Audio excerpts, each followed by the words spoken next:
The broadcast is now starting. All attendees are in listen-only mode. I'd like to call to order the Monday, March 10th meeting of the Village of Royal Palm Beach Education Advisory Board.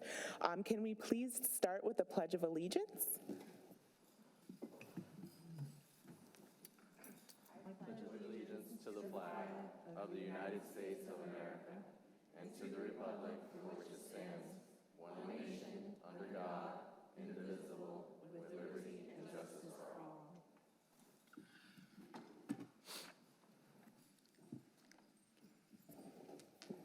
Chairwoman Jennifer Sullivan, Vice Chair Vice Chair Nisha Mitchell, Paula Wilson, Here. Nancy Panay, Here. Sergio Herrera, Alexa Acosta, and Mayor Jeff Amara. Here.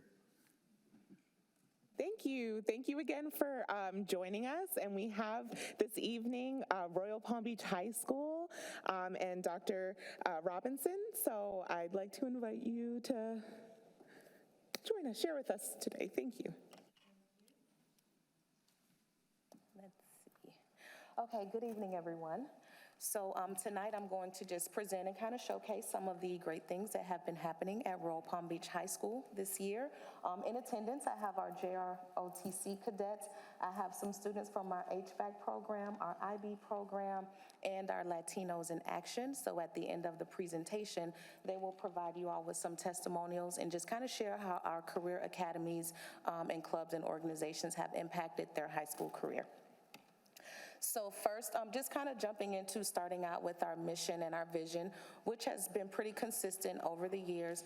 And at Royal Palm Beach High School, we've always focused on meeting the holistic needs of all of our students. And we achieve these by making sure that our students have a safe, respectful, and socially just environment, making sure we provide them with rigorous academics and a variety of extracurricular activities. And anyone who's familiar with the high school, you probably have seen our mission and vision a few times, so I won't read all of it, but the gist of our mission and vision is making sure that we meet the holistic needs of all of our students. So how does that align with our core beliefs at Royal Palm Beach High School? So based on our mission and vision, every day we want to make sure every student deserves a safe, respectful, and socially just learning environment, that our students deserve access to rigorous academics, and that every student should be represented in all of our extracurricular activities.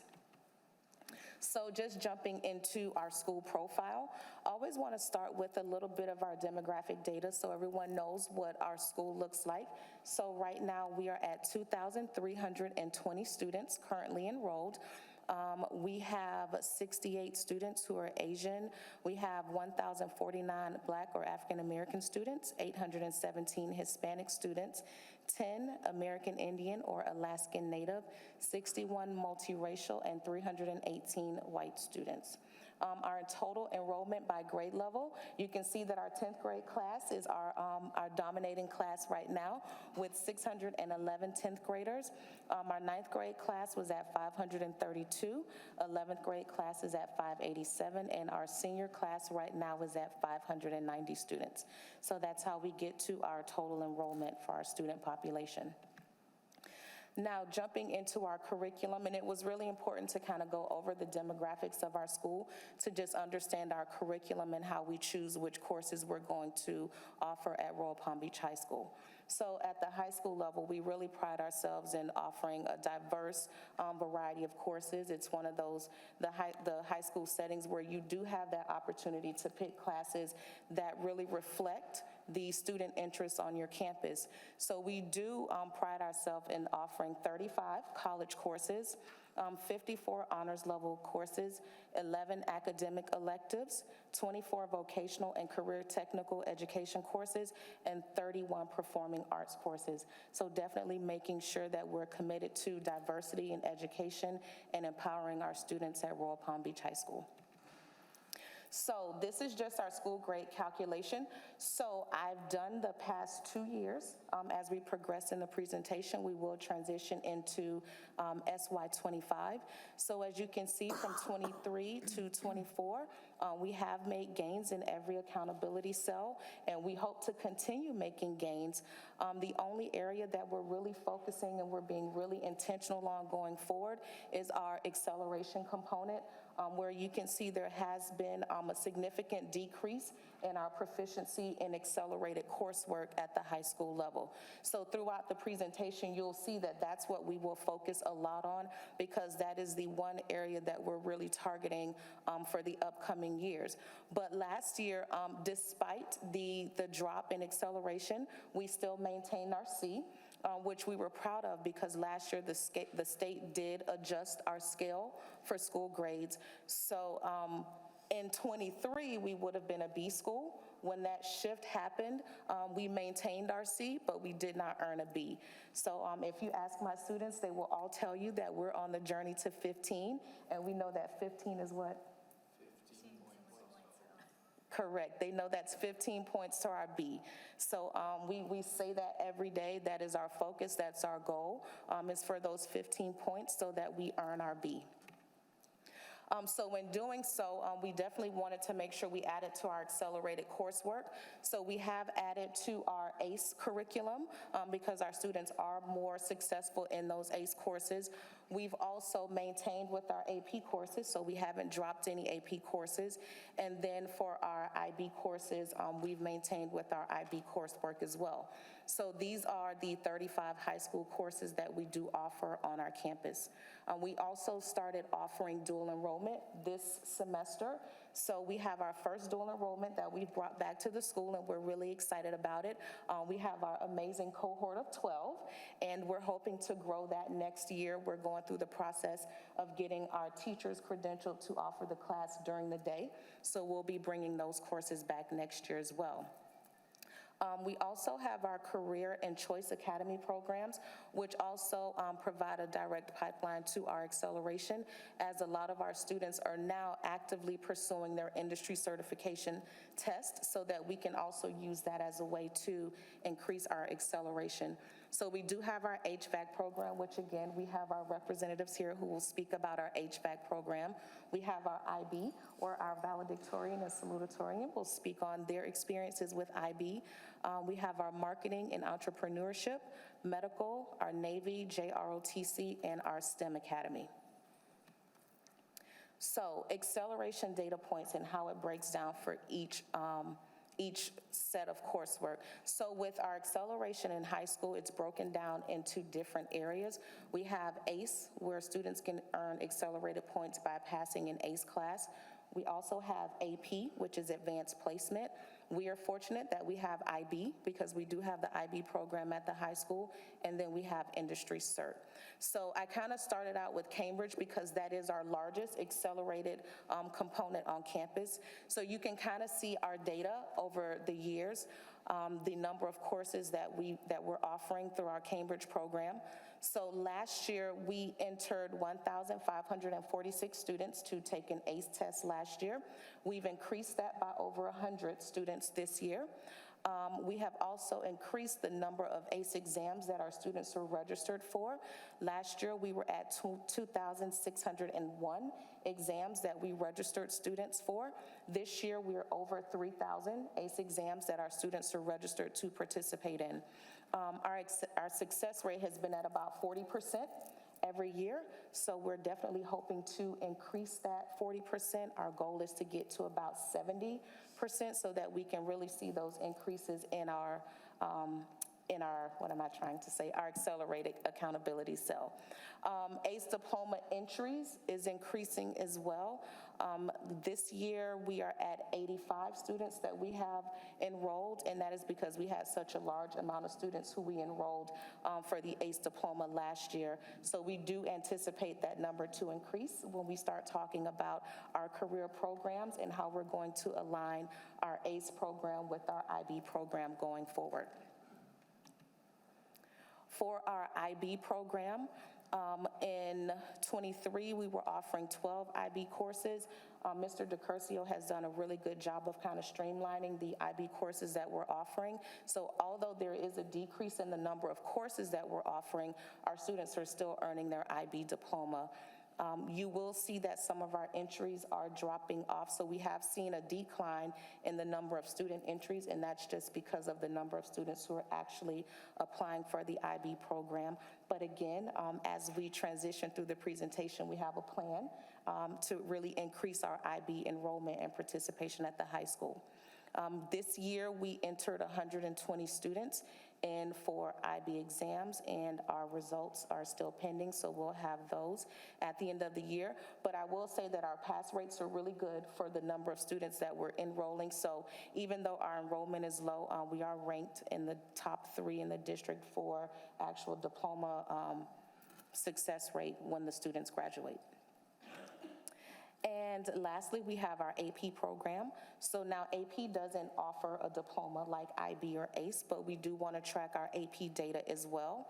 As you see an increase in our ACE courses, we naturally are seeing a decline in our AP courses because more students are opting to go into the ACE classes.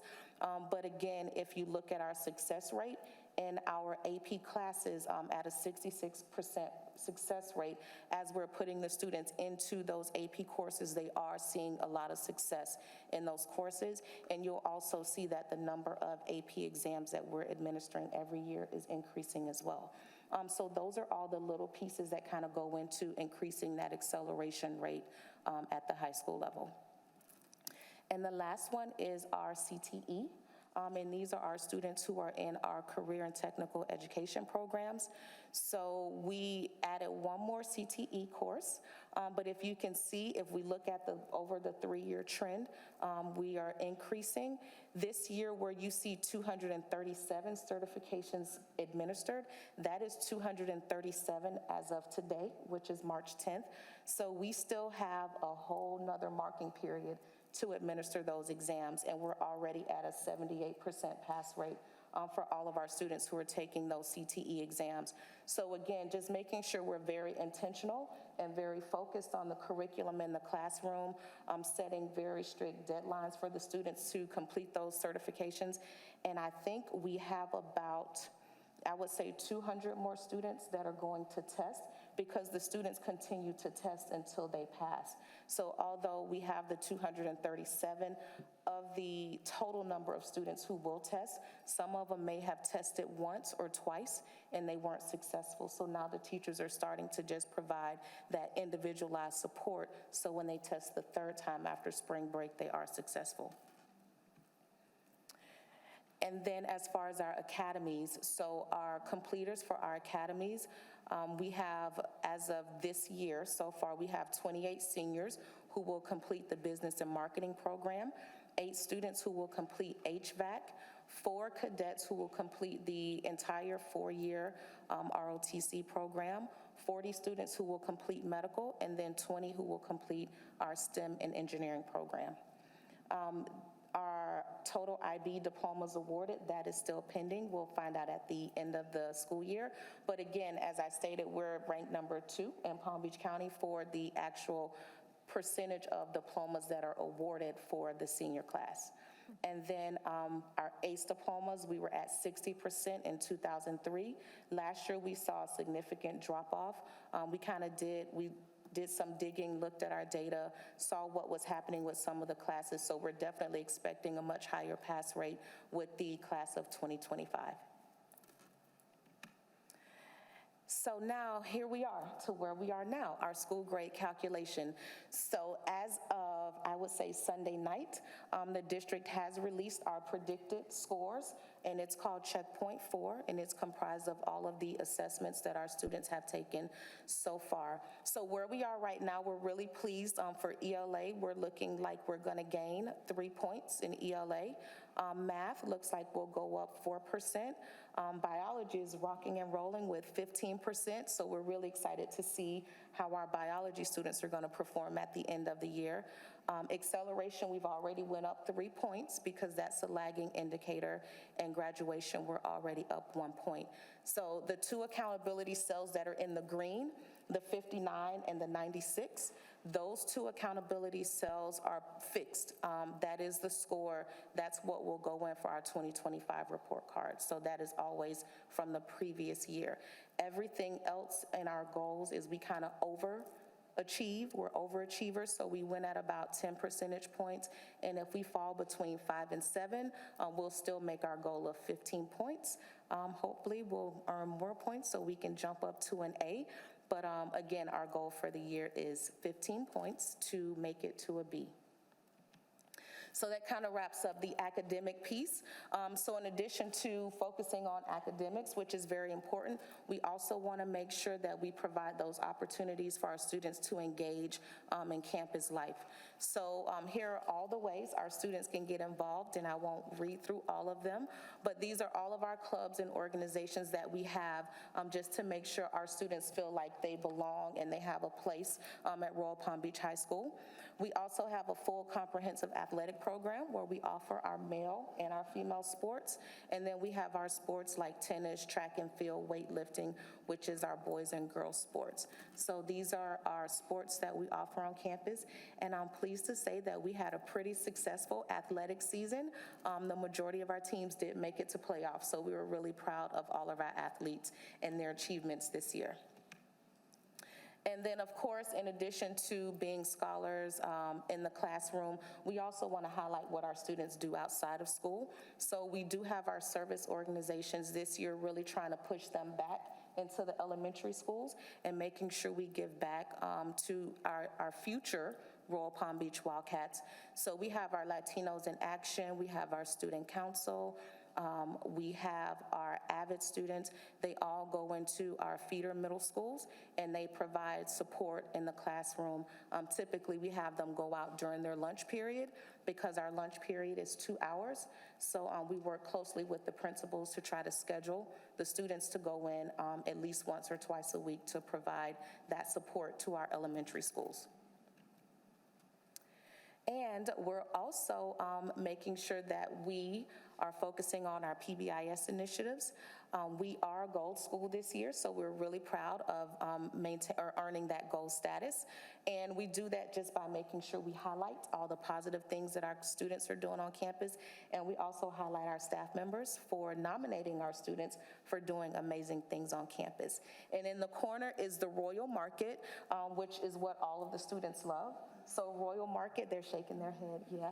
The Royal Market comes out once a month, and what we do is we incentivize things like if the students are not late to class, if the teachers see them, something as simple as pick up trash in the courtyard, we give them PBIS bucks, and based on how many bucks they earn, they get to go to the candy store. So they go to the Royal Market, they can get whatever treats, whatever snacks they want, and it's a really big hit on campus. So they really look forward to that, and they work really hard for that. Right now, we have a new challenge, which is if they don't have any tardies for 2 weeks, we're doing another faculty versus students basketball game. I didn't play in the game on Friday because I was a little nervous, but the kids have told me that I have to play next week on the 21st. So I will make my debut. I told them they have 3 minutes. And if they're not tardy at all, they get a free pass at the end of the day, and they come to the faculty versus students basketball game. And hopefully we'll win. The teachers lost on Friday, so this is really a rematch because we want to win. We're competitive. So that is, our PBIS. We just try to do things that are fun to keep the students engaged and reward them for the positive things that they're doing on campus. And then we also like to give back to the community. This year, we've really tried to work hard with our youth sports programs. We sponsor all of the I-9 activities on our campus on Sundays. And now we're sponsoring one of the youth track clubs at the school as well. Just making sure our students in Royal Palm Beach know that we're here to support them. And then one day, maybe, they'll come to the high school. And then now it brings us to where we are now. So we kind of I gave you an overview of this year in the past, and just really quickly where we're going in the future. The biggest thing that we're doing next year is we are bringing the IB career-related program to Royal Palm Beach High School. So what that is, it's a 2-year program, and it's designed to prepare students for careers within their future. So for us, what we see a lot of is our medical students, our HVAC students, our STEM students are typically our students who are involved in a lot of different areas. They're in band, they're in medical, they're in student council, they're trying to get their ACE diploma, they're also in IB, and it gets to the point to where they have to choose. And we never want our students to have to choose when it comes to their educational journey. So what we're doing with the career pathway is we're starting and we're pairing it with our medical, STEM, and marketing. So those students will focus on medical, STEM, and marketing the first 2 years. They'll also focus on earning their ACE diploma. And then their junior and senior year, they have to pass 2 IB courses, and we align it with their career pathways. And then those students will earn the IB certificate. So that is, so that's what we're really aiming to. And in doing that, we anticipate being able to award about 30 to 40 certificates for the career pathway, which will definitely increase our IB numbers and our IB enrollment. This is the pathway, so what we've done is we've kind of projected the pathway and what it would look like for those different career programs. So it goes from 9th grade, and it goes over to 12th grade. And if you notice, the majority of their ACE courses, because the IB career pathway at this point still does not award the students with 100% bright futures. So we still wanted to make sure we focused on that. So within that first 3 years, we focused on making sure that they earn their ACE diploma, so that when they get to the IB coursework, which you see is in junior, senior year, they still have an opportunity to earn the IB certificate as well. And in this case, with our medical students, if you see, we also have their medical courses as well. So they still have the opportunity to follow that full 4-year pathway for medical. They have the opportunity to follow the pathway for ACE, and then they have the opportunity to follow that pathway for the IB curriculum as well. So we're doing that next year for medical, for our STEM program as well. So we have our pathway for STEM, and then we're also utilizing the same program for our marketing students as well. So we'll start small with those 3 programs. And of course, you always have to tweak along the way, and we'll make changes as needed, but we're really confident that we're going to see success bringing in this new IB program. In addition to that, some other changes we're doing curriculum-wise to focus on our acceleration is for our 10th grade students, looking at transitioning from English to regular to ACE, pre-ACE English Language Arts and ACE General Paper as the only 2 10th grade English courses. The primary focus of the pre-ACE English Language Arts course is to prepare those students for ACE English Language Arts at the AS level. And then we're also streamlining our ACE classes across the board for ELA. For math, again, really focusing on that rigor and changing just the mindset of the students on campus, changing that culture and climate. So we're getting rid of all of our regular coursework, and all of our students will be in honors coursework for our algebra and geometry students. And over the summer, we'll provide PD for our teachers and just make sure we continue to support them in our PLCs. The biggest shift we are making next year is for all of our students by junior year, they will have already taken Algebra 2 honors. We know that our students struggle in the math component for SAT, and the only way they really have a shot at scoring well is if they have Algebra 2 honors. So since the district is investing in our students and paying for that test their junior year, we really want to make sure we prepare our students. So all of our juniors, regardless of how they have done on Algebra 1, regardless of how they've done on geometry, they will all go into Algebra 2 honors by their junior year. So that we've already kind of started that transition. And then again, we're increasing our number of students who will take the strategies for college success next year. And then we're also bringing ENC 1101 and MAC 1105 back to the campus during the day. So those are some of the changes that we're offering. And then in our foreign languages, just getting rid of like the regular Spanish 1, Spanish 2, and bringing in the pre-ACE Spanish 1 and the pre-ACE Spanish 2, primarily because some of our students do not like regular credit. They want honors credit because it makes their class rank drop. We heard them, so we're making changes. So those are the small changes that we're making just to kind of support our students. And then realigning our medical course pathways so that those students can do early admission and dual enrollment their senior year. So those are our big curriculum changes for next year. And I'm pretty sure you all have heard enough of me. I don't want to be sage on the stage, so I have our students who have taken time out of their busy schedules, and they just want to come up and speak briefly on their accomplishments and how our academy programs have really prepared them for the next level, which for most of them is college or the military services, and for some of them, they're going into those career and technical fields. So if you all want to come up, they're nervous. You all can come up. Yeah. Okay.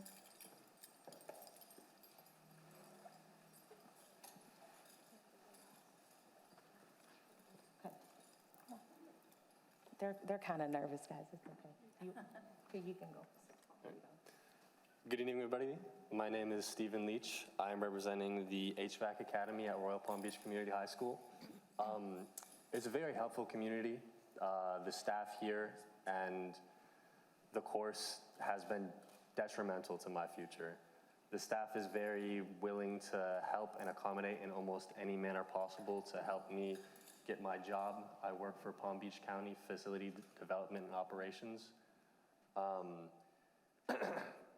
It's a very good course, as our principal is very willing to help all the seniors get out of school early to be able to actually work, and our teacher is very helpful in order for us to get our jobs.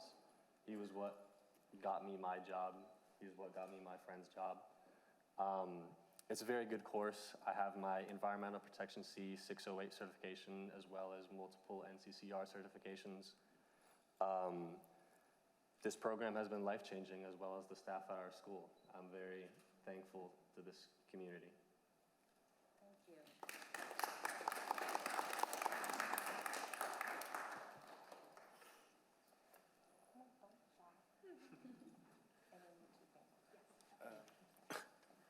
Hello, my name is Jaden Tifa. I'm also part of the HVAC Academy, and so he did state a lot of it, but I just want to like somewhat, because he obviously has his uniform and everything, but it really does show that our teacher, Mr. Rainey, has allowed us to pursue a true career path, that we're not just in school trying to take up time. No, he's allowed us to truly pursue our careers, and we've gotten jobs from it.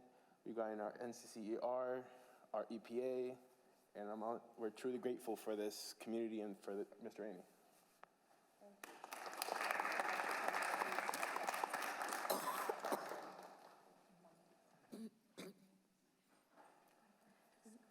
Good evening. I'm Isabella Lopez Marilos, and this is Sydney Borges. We're here to represent the IB program at our school. I'd like to say, just first of all, thank you so much to Dr. Robinson for this opportunity to speak. I think the IB program is just honestly a great opportunity, and it should be expanded on, and I love the IB career program that she's suggesting. I think that that'll help open up IB to all the students at our school. And I think that IB is just a great opportunity to help prepare people for college and like honestly create well-rounded students. So like we were gonna talk about just the components of IB that allow us to become well-rounded students and people, and obviously excel in our academia and all of that. I would just like to say, like the well-rounded part of IB, they very much enforce that on the program itself. So yes, you're focusing on your academics, and they really are like encouraging in that, but they also encourage you to also be an individual outside of your academy. So they also have within the program a way that we can go outside and like be creative, be part of the community, get some activity in, while also being integrated into the academy. And I think that's very important, because I don't want to be sitting in my room all day studying. I also want to go out and do extracurriculars and stuff, which I am also very involved in. I do beach volleyball and volleyball at my school. I know that Izzy also does Fin Club at Yeah. the school. Yeah, I'm the and- president of Fin Club, and I cheered on varsity. Yeah, and so I think that it's also very important that IB puts a very strong emphasis on not only just your academia, but also that you're a person in your community and you can make an impact.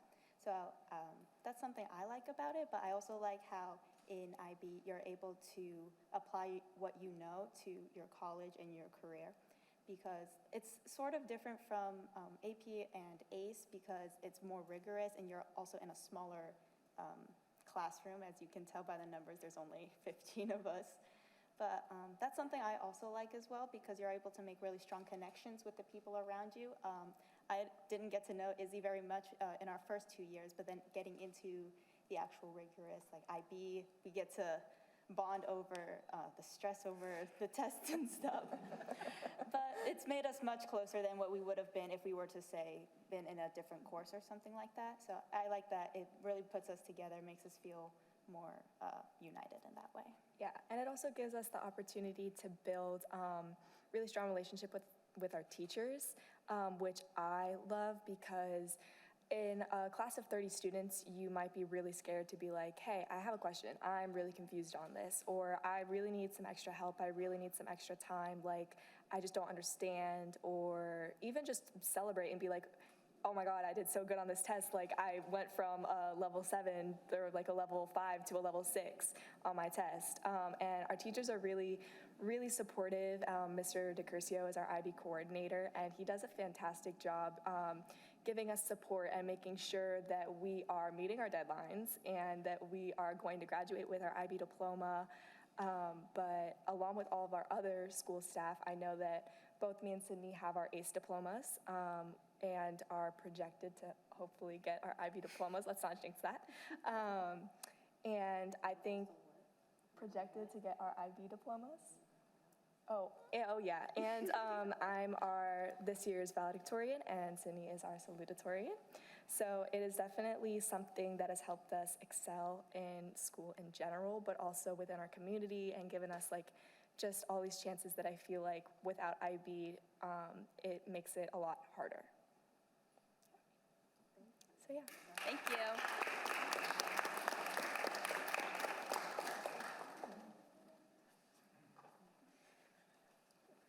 Good afternoon. My name is Jada Castro. I'm the president of Latinos in Action, and I'm joined by Ashley Caminero, the vice president. All right, and Latinos in Action is a program.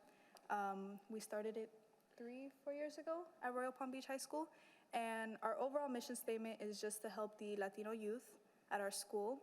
We focus on education, helping the students make sure that their grades are not just on the level they should be, but above average as well. We focus on professional development, making sure these students are ready to start working or to begin working after high school. And lastly, leadership. We want to grow leaders, not just in Royal Palm Beach Community High School, but in the community of Royal Palm as a whole. One of the big things for us, as Dr. Robinson mentioned, is our helping of like the elementary schools. So we visit Benoist Farms Elementary School every Thursday, and we help tutor their ESOL students. And I know personally, the student that I had the honor of tutoring last year, when I began with her at the beginning of the school year, she barely spoke any English, mainly Spanish.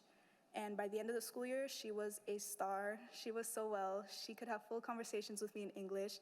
And this year, luckily, sadly, she graduated from the program, meaning that she is now proficient in English. I started Latinos in Action my freshman year, and before that, I always knew I was a leader, but I never actually had the courage to lead. When I started Latinos in Action, it taught me a lot of leadership skills. It taught me how to communicate better. It taught me how to work in groups, and it was a very special program for me. We go to this conference where we dance, we talk about our experiences. They give us scholarships, like you make essays about how being a Latino and how the Latinos in Action helped you become a leader. So we get to tell us our story, and we also get rewarded for it, which is very special. We get to make, they give themes. This year it was progress, not perfection. We can make videos on how that we implement that in our lives. And we also got scholarships for that. We can make art. So it really, it's like, it helps us, you know, and it's a great opportunity. And it's in various schools of here and even elementary schools.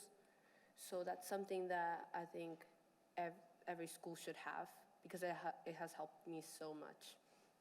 Yes, so Ashley has also been invited to the Leadership Summits, where she goes for more one-on-one sessions, more intimate sessions on leadership. You recently visited the agriculture trip. Agriculture.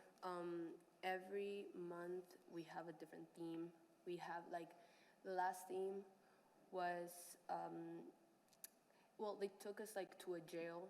They took us to it was like, we basically go to different parts in Palm Beach County, and mostly the people that work there were in the program before when they were in high school, and they have a grown-up program to encourage leadership in grown adults. And basically they teach us stuff that's happening here, and they like take us like deeply into that. So that helps us a lot too. And then inside of the high school, we have our own class period. We have about 20, maybe 30 students in the class. We host various events in the school. This year we hosted the selling of our Valentine's Beargrams. We sell aguas frescas, which is juice, every Wednesday and Friday. We also like to participate in our pep rallies. Personally, I like to say we're one of the more anticipated performances. And yeah, we just give all the Latino youth that are at Royal Palm Beach Community High School a place where they can come, feel safe, know that they can ask for help, and know that they're more than welcome to grow with us. Thank you.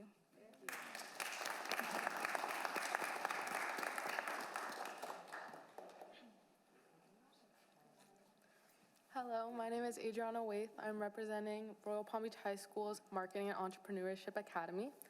And the Marketing and Entrepreneurship Academy is a direct lifeline to our DECA chapter. DECA is one of the biggest clubs at our school, and it is an international organization that has to do with marketing, entrepreneurship, business management, finance, and hospitality and tourism. The club is based on competition. So we go to different types of competitions. We have district level, state level, international levels. And myself, I've competed twice in a district level, twice in states. I just came back yesterday, actually, from our state competition. And in April, I will be competing internationally in Orlando. Last year, I did compete internationally in Anaheim, California. And the competitions, do have to do with the actual career clusters, and you are put into as a business professional, into an actual real world scenario where you have to work out a problem that has to do with a business. And without the Marketing and Entrepreneurship Academy, I would not be where I am in DECA. I would not be competing internationally. It has helped us tremendously with how we perform. We have 4 international competitors that will be going to Orlando in April. And so the Marketing and Entrepreneurship Academy, it's a 4-year program, and it helps us just learn about the different career clusters, and it gave me it opened my eyes to different careers that are out there. Before, in middle school, I was in an engineering academy. I hated it, but it was just something that I felt like I was trapped in. And being able to go to Royal Palm Beach High School, it opened my eyes to new careers, and now I want to be a sports marketer, and so complete jump from engineering to sports marketing. And so I just feel as if the Entrepreneurship and Marketing Academy has helped me and helps all of our members and our DECA members. And we have our school-based enterprise, which is our school store. We reach a gold level for our DECA chapter campaign for our school-based enterprise, and we sell snacks and slushies and candies, and that is one of our biggest fundraising, revenue. And we also help with community service. We had our Peggy Adams Playhouse, and more than half of our DECA members attended, where we helped package food for cats and dogs, as well as our Healthy Hearts Association, where we donated over 100 boxes of Healthy brand cereals, and we brought that to Orlando and donated it to our state DECA administration, where they donated it to the Healthy Hearts Association. So I just believe that DECA is one of the biggest things in our school. It's helped us a lot with anything that we needed. Right now, we are selling prom tickets out of our school store, so it's one of the biggest places where we all come together, and our Marketing and Entrepreneurship Academy is just one of the biggest things that helps DECA be what it is today. Thank you so much.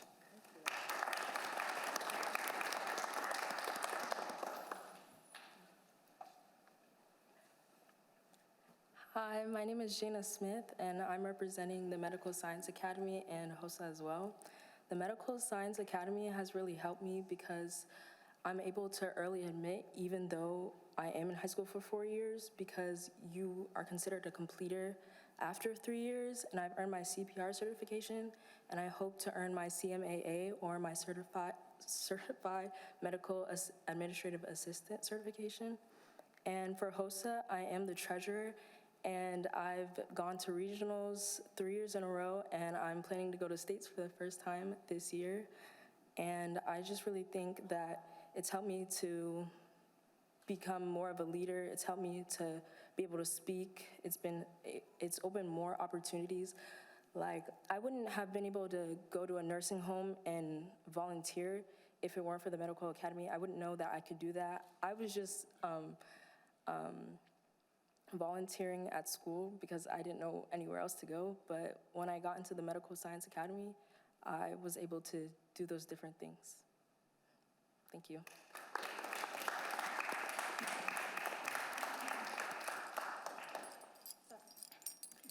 Good evening, ladies and gentlemen. My name is Cadet Lieutenant Commander Georges. I'm the commanding officer of the Royal Palm Beach Community High School NJROTC Academy. I'm accompanied by Cadet Lieutenant Johnson, the executive officer, as well as Cadet Chief Petty Officer Vieta, our C-Perch coordinator. First and foremost, I think it's important that we thank Dr. Robinson for inviting us here. We are extremely honored to be speaking to you guys about our wonderful program. I also want to talk about the reasons why I joined ROTC in the first place. 8th grade year, I didn't know what I wanted to do. I wasn't motivated.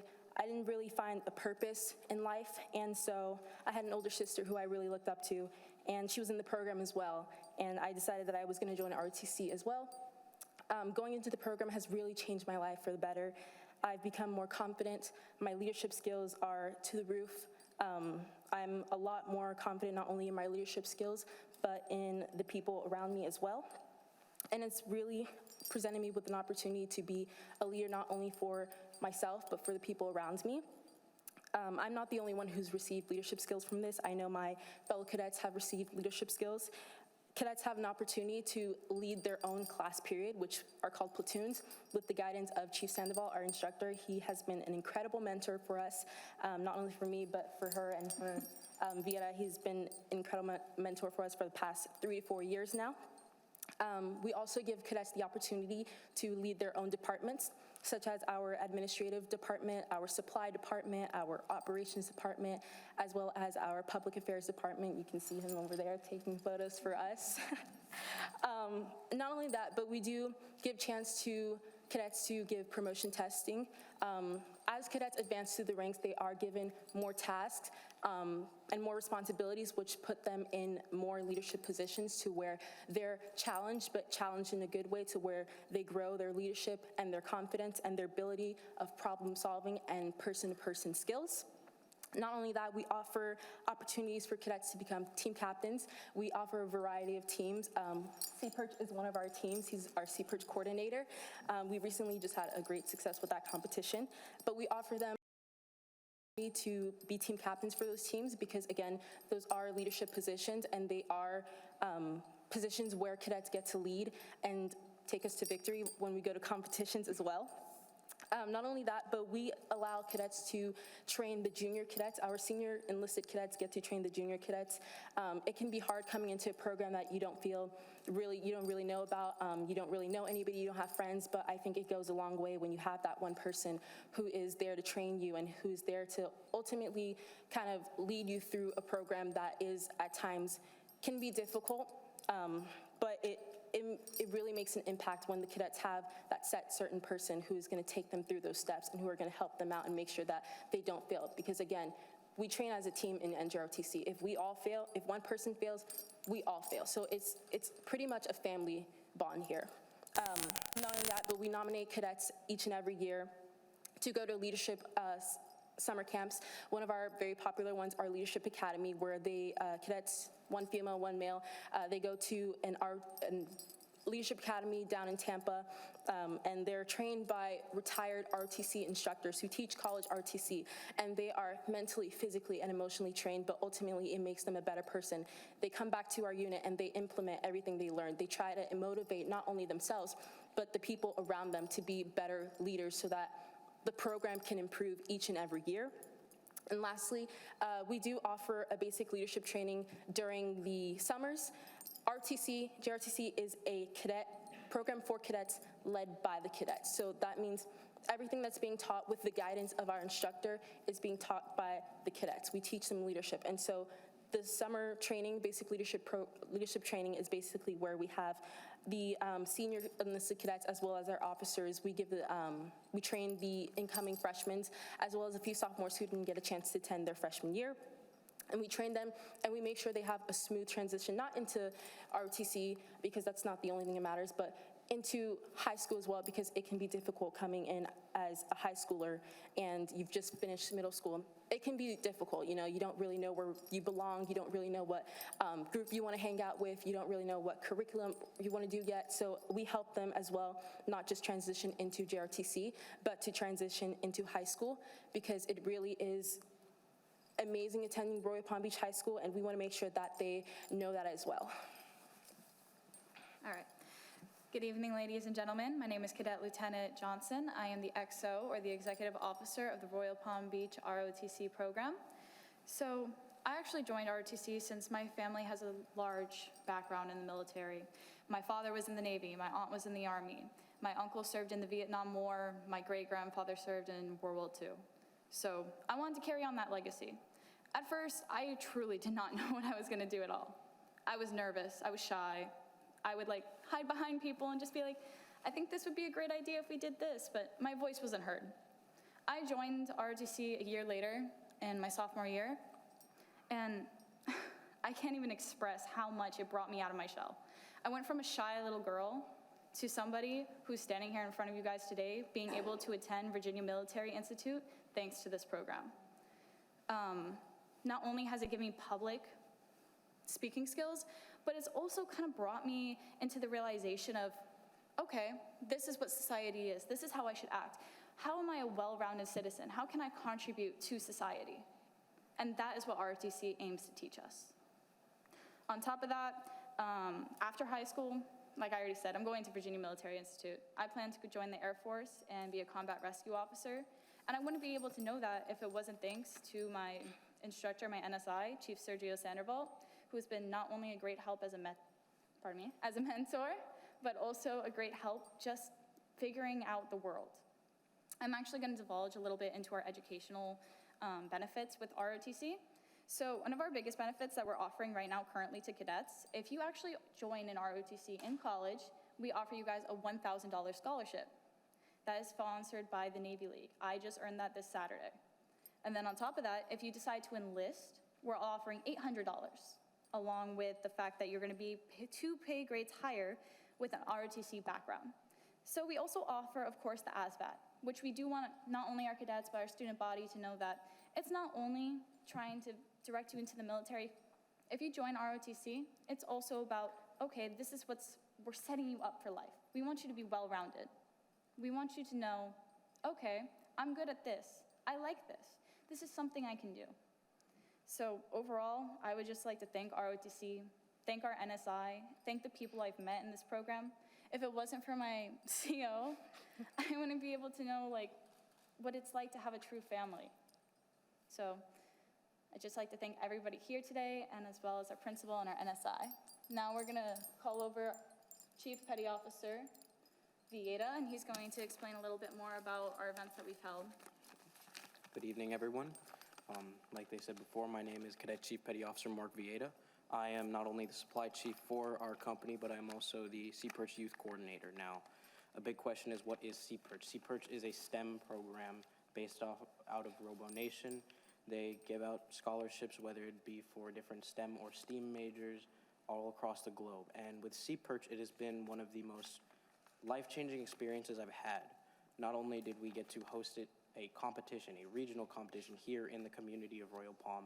We also had not only our school and our unit support and from the Navy League, we also had the village's support, which was an amazing backing factor when it came to not only setting this up, but also making sure that we got the word out there for people wanting to come by and stop by and see what it was all about. Now, I'll talk a bit more about C-Perch. C-Perch is, like I said, based out of Robo Nation, and it's more of a, I would not say STEM, more towards robotics program.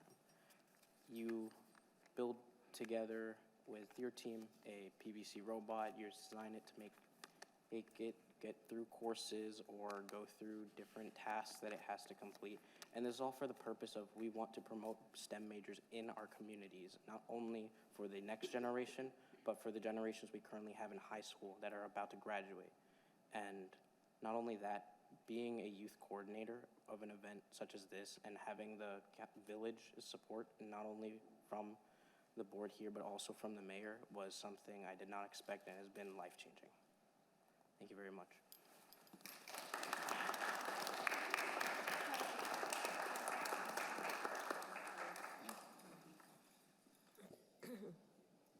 Okay, thank you again for all of our student presenters.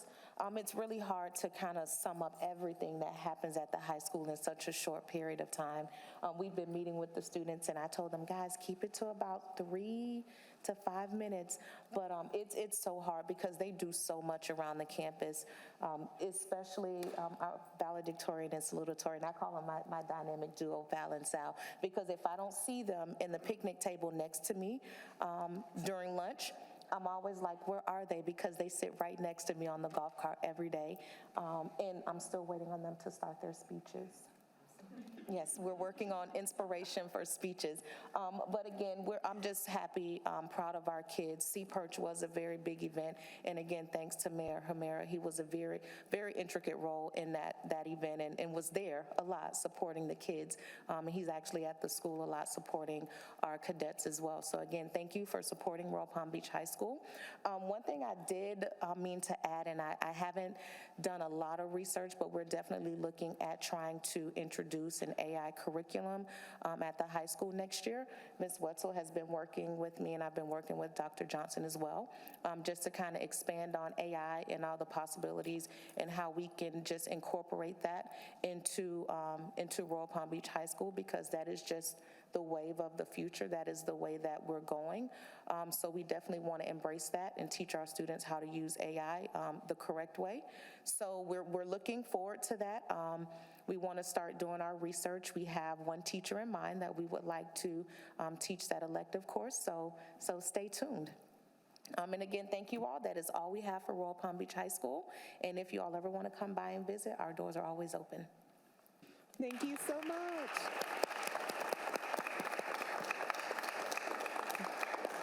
That was wonderful, Dr. Robinson. Thank you so much for sharing. Students, that was so nice to hear from you guys.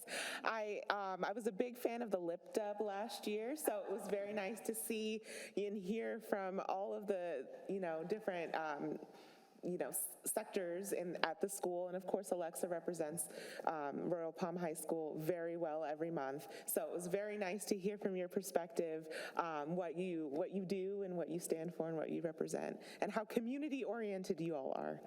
So again, we thank you all so much. Thank you for the presentation. Do any of my other board members have questions or comments? So I want to congratulate Dr. Robinson and the school for the amazing things that they're doing right now. This is the kind of energy that says it's going in the right direction, and it's likely to be highly successful in a lot of ways that you all can't even realize yet, quite frankly. I do have a bias, being military, and the Navy Junior ROTC crew is one that I'm very proud of. And so much so, I took advantage of an opportunity to bring back an alumnus from Royal Palm Beach High School who happened to be in the area this week to talk about his experience, which has now led him, after graduating from UF, to being a first lieutenant in the Marine Corps. And he happens to be in the area because he does work on Marine One. So his talk was inspiring to me because he started right here in beautiful downtown Royal Palm Beach and grew up and took advantage of the opportunities that he found at Royal Palm Beach High School and has done some remarkable things already. He's going to do more, I am sure, as he goes forward. And I think what really was most inspiring to me is we walked out the door this afternoon. He said to me, and I'm coming back here to Royal Palm Beach. So this is evidence of a good school system in a great community, and I want to congratulate Dr. Robinson, all of the students, and everybody who's involved at Royal Palm Beach High School. Thank you so much.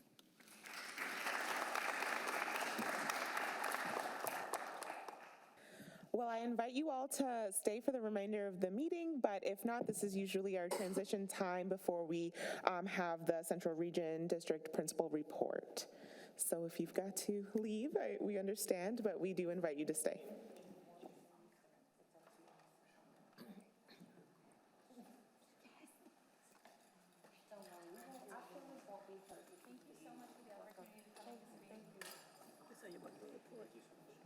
Yes, and then the video too. We have a video in there embedded. Right here.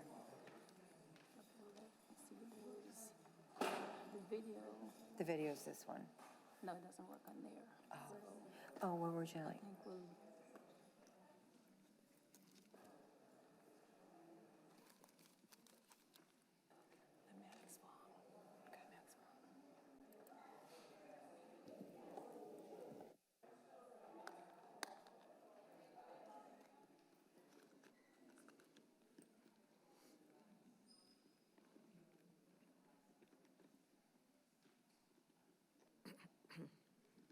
Oh, it's probably going here, right? Okay, thank you. Good evening, Village of Royal Palm. Thank you again for having me on this wonderful month of March. I do want to start by thanking our Dr. Robinson. I know she's out there with her students, but not for nothing, going after that group is going to be a little challenging. I mean, they've already outstaged me from the from the very beginning, from go.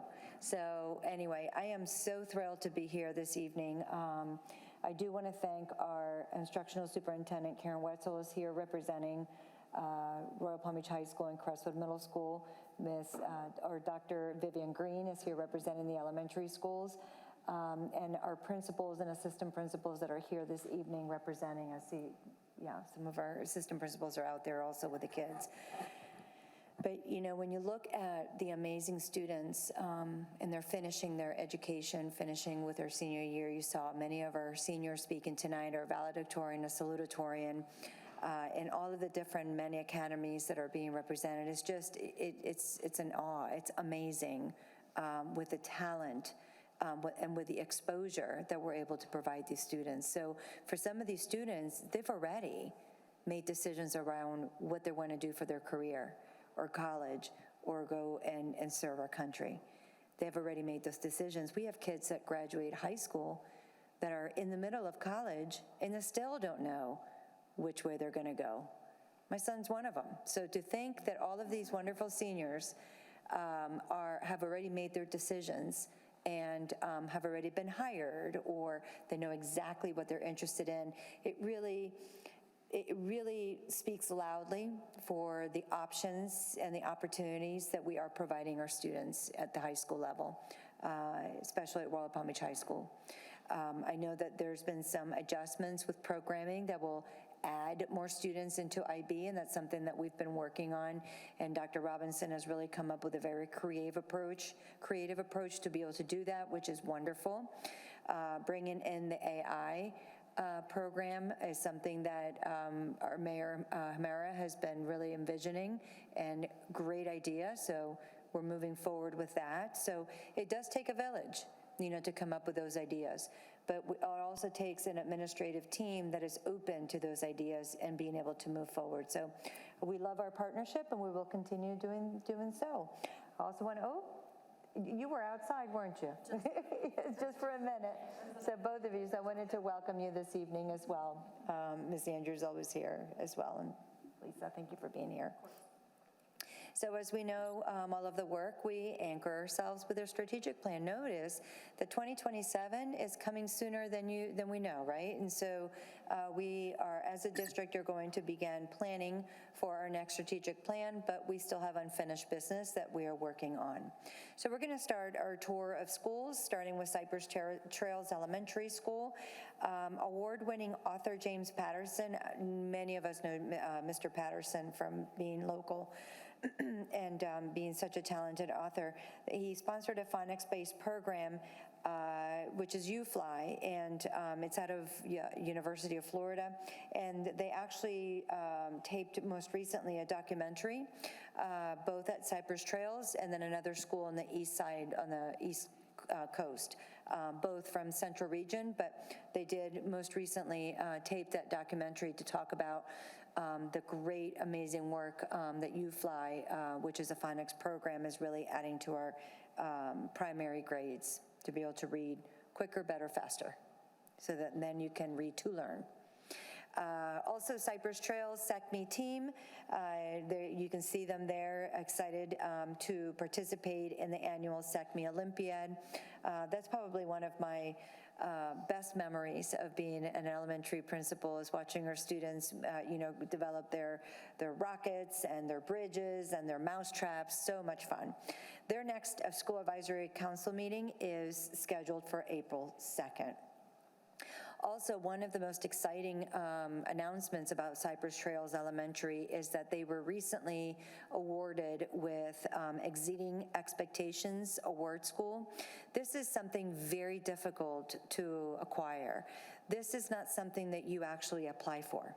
This is something that the state comes and tells you that because of your excellent performance, that you've earned it. So in essence, what it boils down to is basically being identified as one of the top 1% Title I schools in the state. So it is just an unbelievable accomplishment. So I want to congratulate, of course, Mr. Salter and his team for the excellent work. Moving on to H.L. Johnson Elementary, H.L. Safe School Ambassadors had an incredible experience at the Student Voice Conference at Santa Lucia's High School. And what I love about what we're doing starting this year more so than we've seen in the past is Student Voice. So you're seeing a lot more of our students coming up and speaking to you about some of the work that they're doing and some of their experiences in schools. And then you also saw today with Royal Palm Beach High School to really have that student voice to explain what it is that they're doing during the day to our community, which is excellent. Their next school advisory committee meeting is scheduled for April 30th. And also, Mr. Burke, with Burke at Work, visited H.L. Johnson most recently.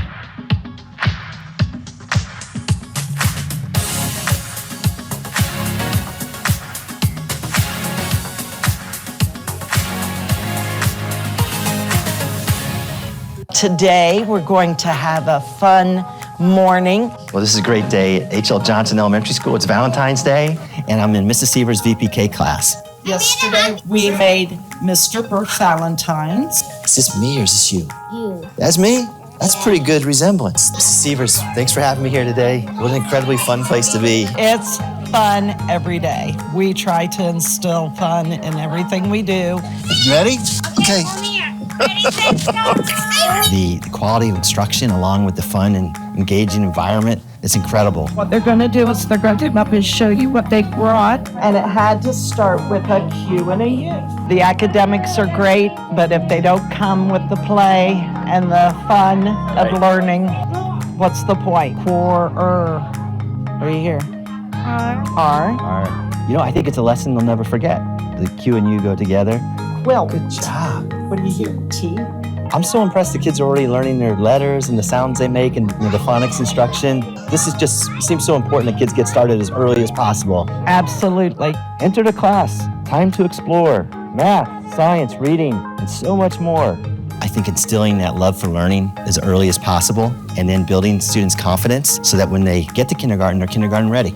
and they're not behind and they don't have to catch up, and they can blaze a trail through the rest of their education. I see a big difference for those students that come in. Our VPK here in-house, it doesn't just prepare you, it literally launches you into the next level.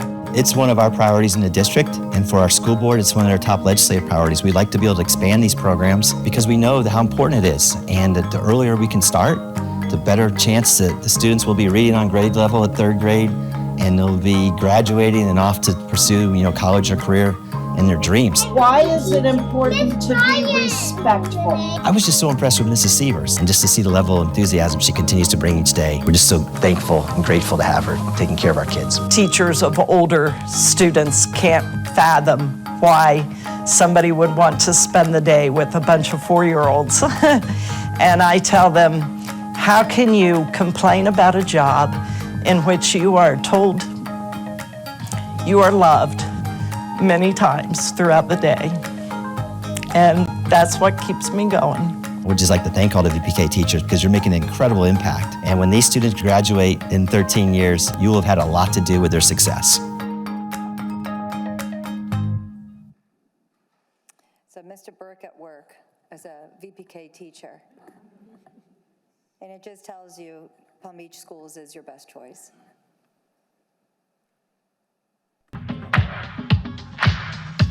Moving it right again. Let's try it again. Okay. Continuing on with H.L. Johnson, they earned 2nd place overall in the SACME competition for elementary school, which is a huge accomplishment.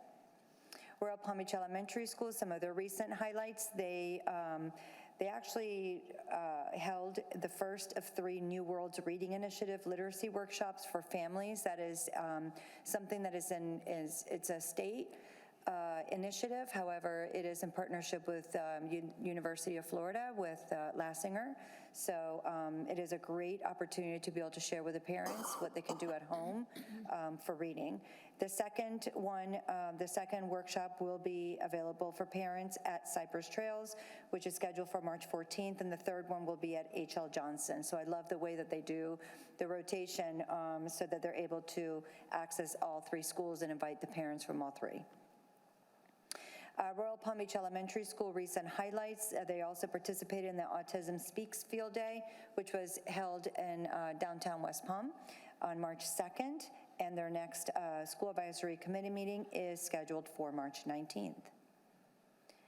The Village of Royal Palm Elementary School principals read to the VPKs and they're working on preparing for the kindergarten kickoff.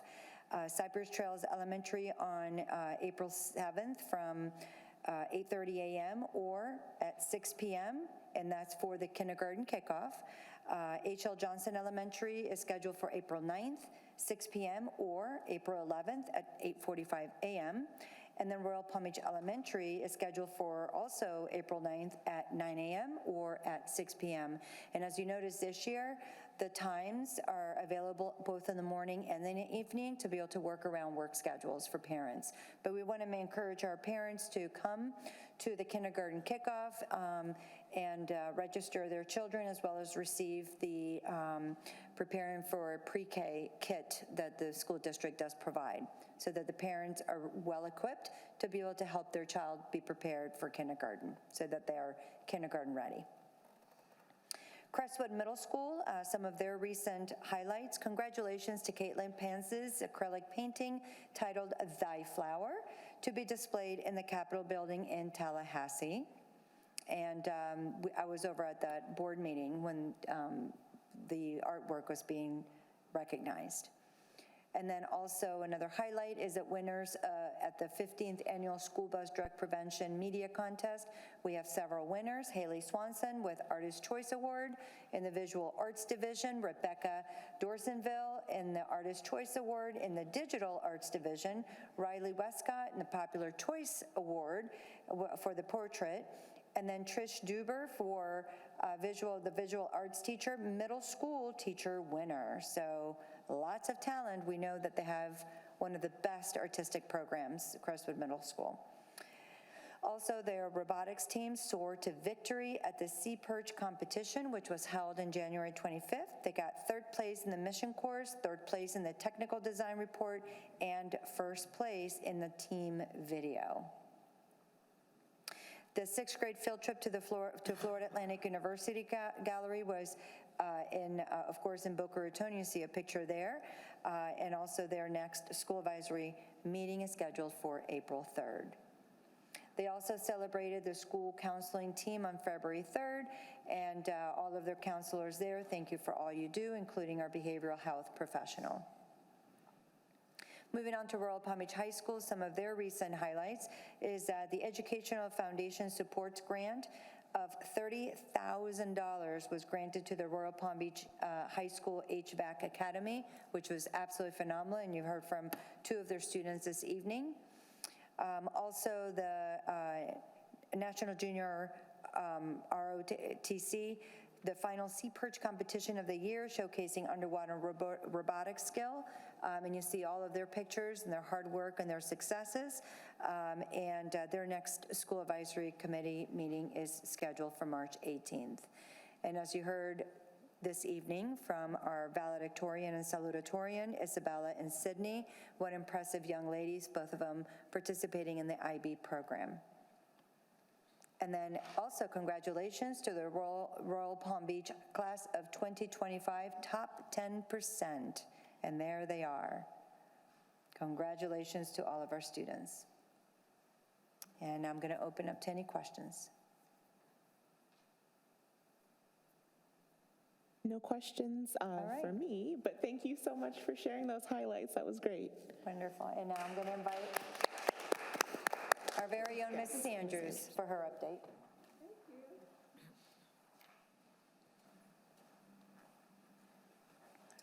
Thank you, Acting Chair Wilson, the entire board, our mayor. It was wonderful listening this afternoon. Principal Robinson, the data, the journey to 15, big time. We just really appreciate your leadership and moving the school. And your assistant principals and your team, it makes it happen. But to hear the stories from the students, the testimonials, truly tell the story about what's really going on at Royal Palm Beach High School. When I look out there and see the junior ROTC and Mayor, you were the one when we said we wanted to have a junior ROTC at Royal Palm Beach High School, and the Navy. You did it. We all did it, working right here from the Educational Advisory Board. When we said we wanted IB here in the village at our high school, you led that effort. It's here and doing great things. And it takes great leadership of our principal, the staff, the teachers, everyone coming together. And when the children, the students, tell the story of how exciting it is for them to participate in medical, heading to college, some of them to careers, when you see the Latinos in action and what they do at the school, when you think about HVAC, great paying jobs, already working, big time stuff. And when you look out there and see the Val and the Sal leading the school, sitting with you every day, letting students know the possibilities of great for them to do anything that they want to do. And when you look out and see them talk to us tonight and say that it's a great school at Royal Palm Beach High School, they're leading, they're making the difference, they're learning and going to the next level. And when we have our own Alexa sitting right here with you, it shows that a lot of great things are happening. So I'd like for us to give a hand to Royal Palm Beach High School. You're awesome, you're great, you're doing great things. So I had to go out and get a picture because it's always all about our students. Now we have, most of us have just come back from Tallahassee. Your own Jennifer Sullivan was there with us as we went to Palm Beach County Days. And we have the Palm Beach County Days every year, but this year, as usual, it was the very first day and we heard the Governor DeSantis, do his speech to the House and to the Senate. It was very exciting. We saw our own Palm Beach County delegation. We worked with them. They were so excited on the first day, just like it's the first day of school. Everybody has their flowers, their little bow ties, and dressed so beautiful. And they're so excited to see home. When you go to Tallahassee and you see your own home delegation, it is a big time for us to talk to them about issues related to what we need at home. But it's also good for us to see our senators, to see our legislators from all across the state of Florida, because it takes all of them in helping us to get what we want. I felt pretty good because the last time I spoke with you, I was concerned about the times. Well, I feel pretty good. By now, you know that with the bills that are passed, there's so many of them. Things are fluid. Things can change at any given time. But everyone I spoke to, they told me, Ms. Andrews, we've got this. Don't you worry about the times. There'll be flexibility. You know, it may go away. We've got enough support here to take care of all of our school districts, because it wasn't just Palm Beach County that had some issues with the start time with the new law that had taken place. But everyone knows that you have to start at the local level to do what's best for your communities, your districts. So that was good news. So we'll see, but it looks like we're on the right direction. And then I know that when we talked to all of our legislators at the state level, they were so excited to tell us and say to us, we're here for you. What can we do? What are your main issues? So we talked about funding. Funding is always a big issue for our children, so that we can have the necessary tools for them to be successful within their schools and within the county, so that we can do the jobs that we want to do. Safety, mental health, all of those things, pre-K, talking about that big time. If you don't start with the little ones I saw on the screen, how you're out there with the kindergarten roundup, but you know you almost have to start earlier than kindergarten so that children will be reading by 3rd grade. But the legislators are very interested in all of that, and they began to put those bills together. But you know, you have committees, you have one side, you have the Senate, and then you have, you know, the other side that's actually talking to about what they want to come together. Now, I'm sure all of you know that there is a Florida channel, and maybe you were looking at it last week when we kicked off on Palm Beach County Days and the opening day with the governor. But you can click into your computer, your phone, your television, wherever you want to go, to kind of follow the committees, to see the bills that are being passed, to hear people from Palm Beach County, from all over the state, come and lobby on behalf of what's best for children. So that's going to be going on for a while in Tallahassee. So click into the Florida channel, see where we are, what we're doing. We'll keep you informed if there's something we need you to do to help us get the things that we have to get for Palm Beach County School District. And I know a lot of you have been hearing about federal legislation, the Department of Education. I don't want anyone to panic. You know, you hear the word, it's going to be dismantled. Well, the bottom line is we don't want anybody to cut the money out. That's the big deal. You know, it may go to different departments. We don't know what will happen with any of that. But my goal is to say no cuts to education. When you think about federal money, that's for our most neediest children, our Title I children who truly need help, our special needs children. When you start talking about cutting, you could be talking about cutting free and reduced lunches. We need students to be able to eat and be happy when they come to school so that they can do their best.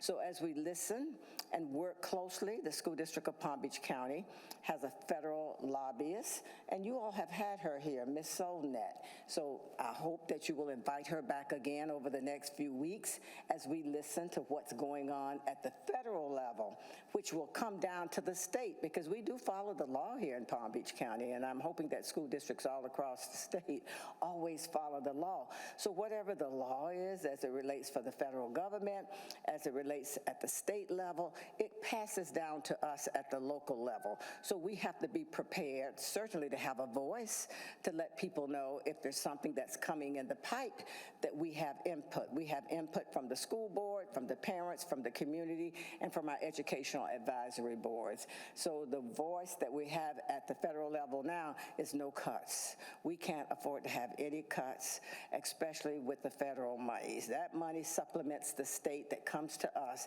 to help our neediest children. So this is how we're looking at it right now, and we can't overreact until we see something. I mean, you hear a lot of stuff, but you have to wait and see what really truly is happening. And so I'm hoping that money will always be there for our neediest children, our Title children. We hire teachers in federal programs in Title I schools based on that money. So we really don't want to lose our teachers. We don't want to lose monies for the children so that they can have the programs that that they need to be able to be successful. As you saw those beautiful children today, you know, we have to make sure that we have the funding necessary. You have been great here in the village of Royal Palm Beach, as well as all of our citizens in Palm Beach County in passing our referendums. Our penny half-cent sales tax just recently went through.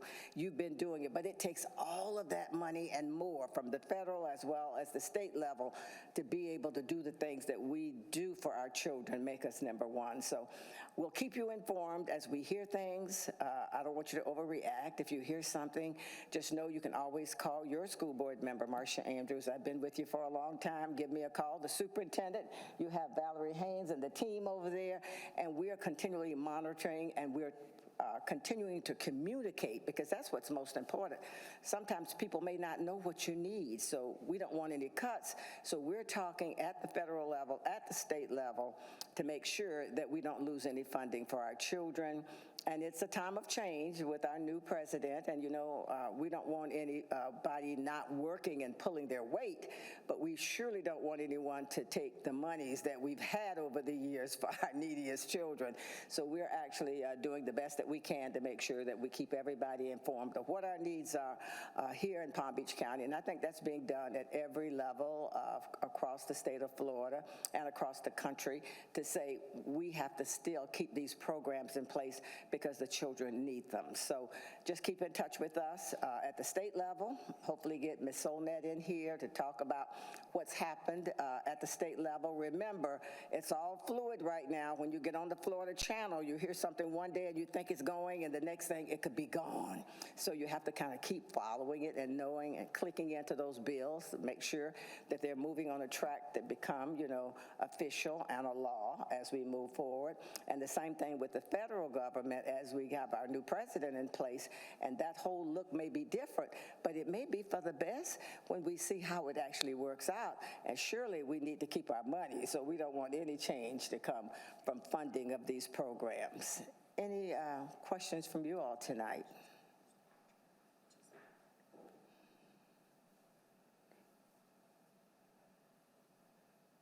No questions, but just thank you for always keeping us informed and grounded in what's going on, and we really appreciate it. Thank you very much. Thank you.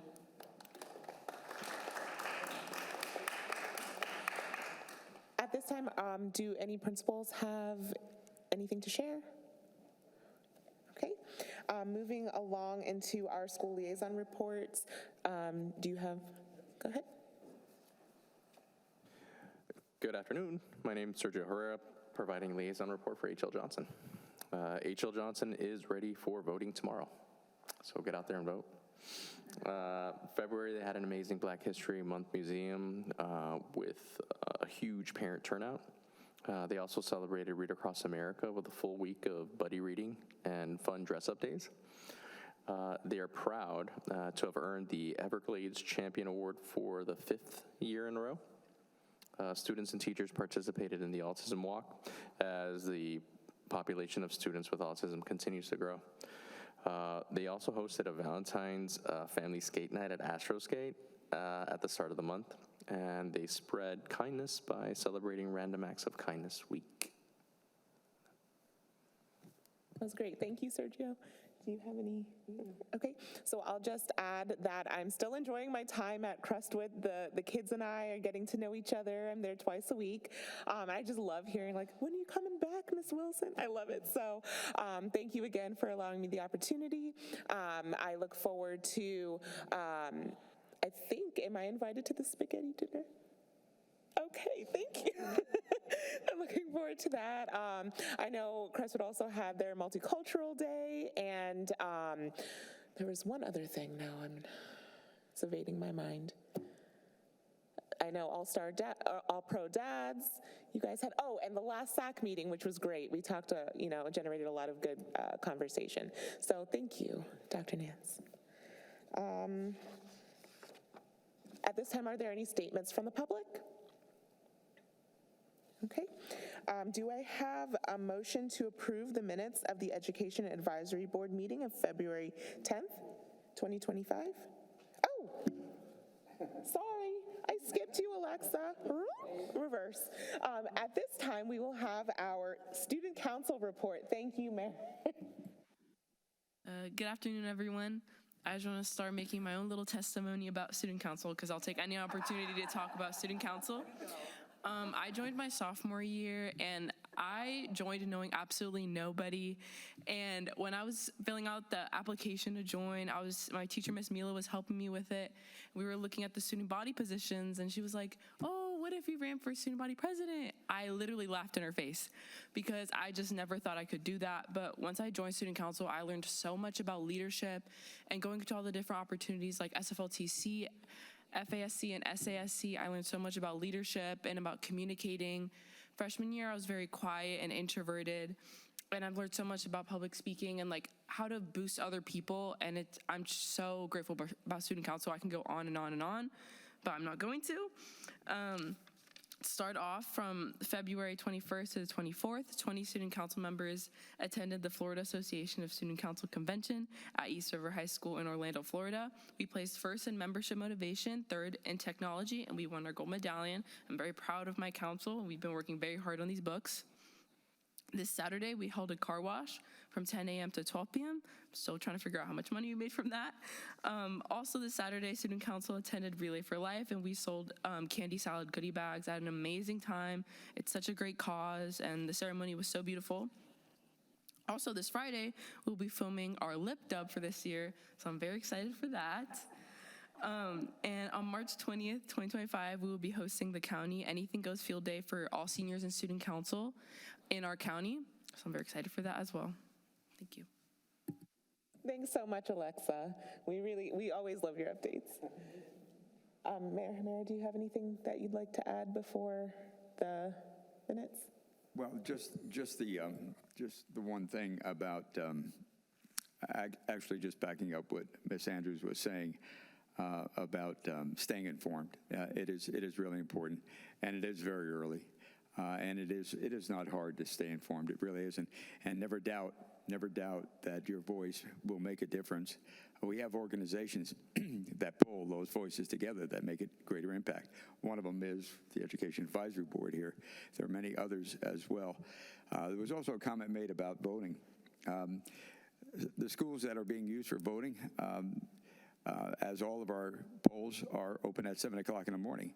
So if you can get there early, it might help with any congestion that might be created by the additional traffic as a result of voting. So just to whoever might be listening, let me encourage you to do that.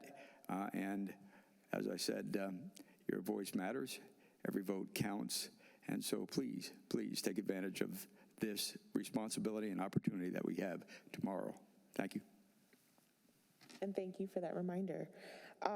Now, at this time, is there a motion to approve the minutes of the Education Advisory Board meeting of February 10th, 2025? So moved. Second? Second. All in favor? Any opposed? Motion carries.